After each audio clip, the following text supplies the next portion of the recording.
Good afternoon. Today, I wanted to respond to a couple of people over the last few weeks which have asked me, how do you, Samuel, display empathy or remorse to your spouse, especially if you're the unfaithful? And it's a good, valid question because showing empathy, showing remorse is probably, besides honesty and 100% disclosure, it's probably the best way to bridge the gap and connect with your spouse. So if you can't show empathy, if you can't show remorse as an unfaithful, everything gets harder. Everything is blown up even more than it already is. Everything becomes rigorous because there isn't a large degree of empathy or remorse. Now the backdrop, which is vital to understand in all of this, is that and Rick says this quite often, is that the same pain that your betrayed spouse is in comes from the same physiological pain center that physical pain comes from. So they are in pain. You know, it's very easy for us to say, oh, it's just emotional pain, you know, and I'd rather have, you know, a physical pain. I know it must be hard, etc., etc. But you have to understand, this incredible emotional pain is from the same pain center as physiological pain. So your spouse is really in pain. They're not imagining this. They're not blowing it out of proportion. They're not overreacting. You may think that they are, but they're really not. And as long as you maintain that disposition, everything in this whole ordeal is going to get harder. A common statistic is, when surveyed, 73% of all betrayed spouses said that they could get over the behavior or the acts of infidelity. It was the deception, and it is the deception, the double life, the lying, the sneaking around, all of that, the gaslighting of your mate, which is making them feel like they're just crazy to be suspicious of you having an affair when in fact you actually are having an affair. It's all of that that they can't get over. And so you have to really understand, as long as you try and minimize it, as long as you try and say, well, it's, you know, it's not like you're dying of cancer, or it's not like you've got this incredible physical ailment. Well, to the physiological pain center in their mind and in their brain, it's very close. So here's some ways that helped me show empathy to Samantha. Number one, if you're having trouble finding empathy or finding remorse, if you're a Christian, ask God to give you a revelation about it. Literally, ask God to show you more of an awareness and an understanding of what your spouse is dealing with. If you're not a Christian, I would consider asking them to write you a note, or a letter rather. I would say to them, listen, I know this is gut-wrenching. I want you to do something for me. I want you to take 2 or 3 pages, and I want you to share with me what you're feeling, how you're feeling, to help me better understand the pain that you deal with every single day. There's nothing wrong with that. Even if you are a Christian, that's a great thing to do, is to say, look, I want you to kind of take a couple hours or whatever and get it out on paper, because I can take it. I've put you in this situation, but I want to have a better idea of what you're going through, because I really want to help you heal. The second thing is, you've got to engage them. And I say this all the time, because initially, when Samantha was in all kind of pain and hurt and emotion and crying and anger and rage, I would pull back and hide. I couldn't handle it. I made it about me. I was more enamored with how much pain and shame I was in than I was enamored with how much pain and heartbreak and trauma that Samantha was dealing with. So you can't run and hide emotionally or physically. You've got to engage them. You've got to be there with them. If they're at the point of hitting you, well, then you got to take a time out.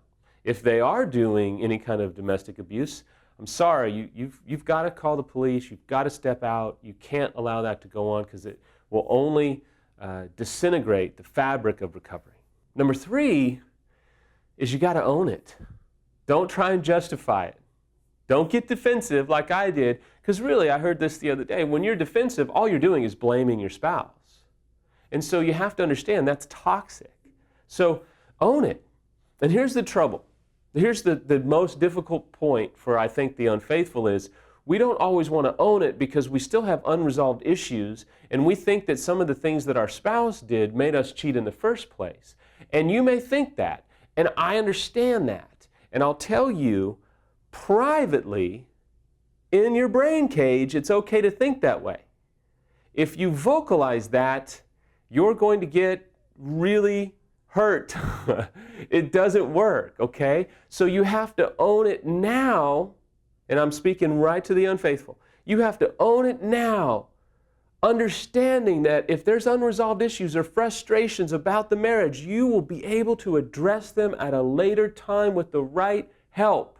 But you have to allow the spotlight on you first, because if you don't, you'll never get to those issues until your betrayed spouse feels safe enough and sees enough empathy and remorse and compassion and owning it. They will never allow themselves to talk about their own inadequacies. And again, my disclaimer for you, betrayed spouses, no matter how many issues there are in the marriage, it's never okay for them to cheat, and you will never have done enough to justify them cheating. I always say that to make sure I don't get the lack of the lack of appreciation mail. Number 4 is own it. Don't own it with a self-righteousness, yeah, I did it, I know. Don't be condescending. Just own it. Say, you know, I'm an idiot.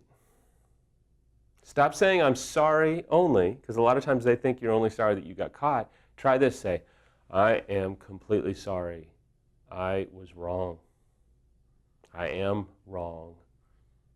And I'm willing to do whatever it takes. I really am. And then do whatever it takes. The next one, which is incredibly important, probably the most important, is initiate recovery work.